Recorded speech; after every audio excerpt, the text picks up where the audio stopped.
All right, here we go. Part 3 of Stolen Valor, what to look for, what to listen to. We just went over documentations, ID cards, VA cards in the last couple of videos. Again, we're looking at some photographs. Stuff to ask about. So a lot of these guys usually will not have Veteran of Foreign Wars membership cards. A lot of them will claim they are veterans of foreign wars, but they have no proof. So they're going to start giving you some all sort of crazy, weirdo stories.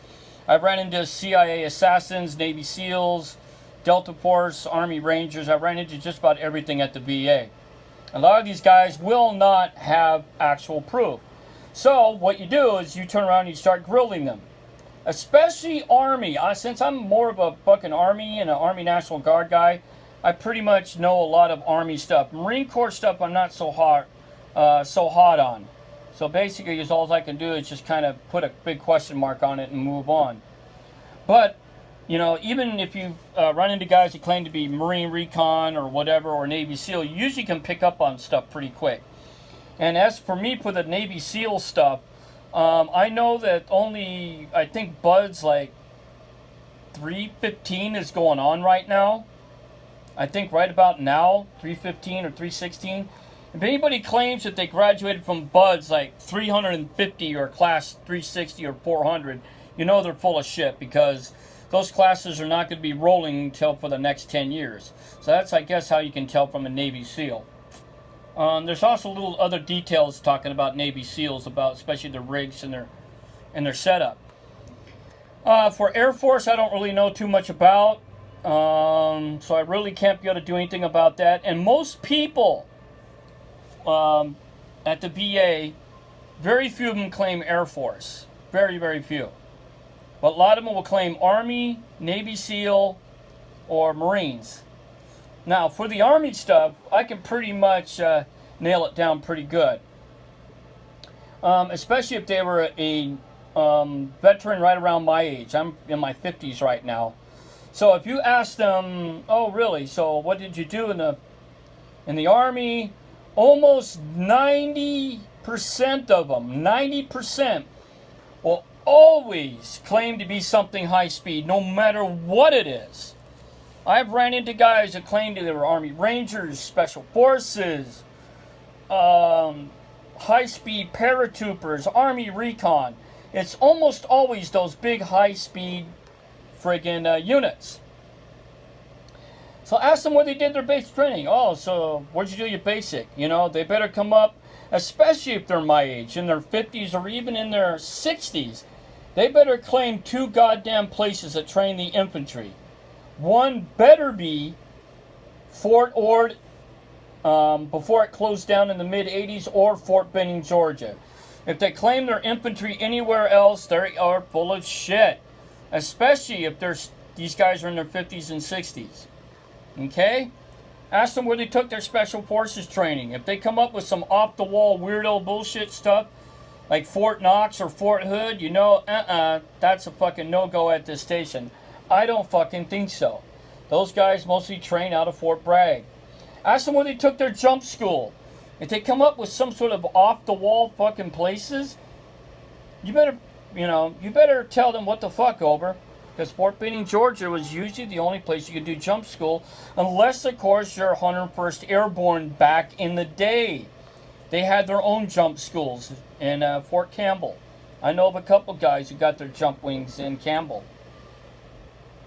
But if they're a newer, younger guy, look like he's in his 30s, 40s, or even 50s, and he claims he got his airborne training at Fort Campbell, you better tell him he's full of shit. Alright, so most of those guys will just pick up on the more high-speed stuff.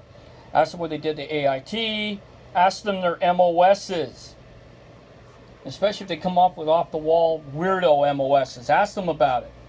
Saying, what the hell? Where'd you train at? That kind of shit. And then, of course, a lot of them are going to come up with some outrageous war stories.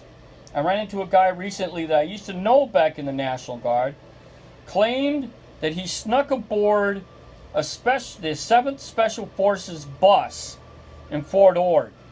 Now, we know that the 7th Infantry used to have been there, but the 7th Special Forces Group, I don't think so. And then he carried on a long, strange story about how he shanghaied himself as a sniper in Nicaragua, El Salvador, Honduras, and Panama. Came up with some outrageous friggin' stories. I have a video on that on my channel that talks about this guy who claimed to be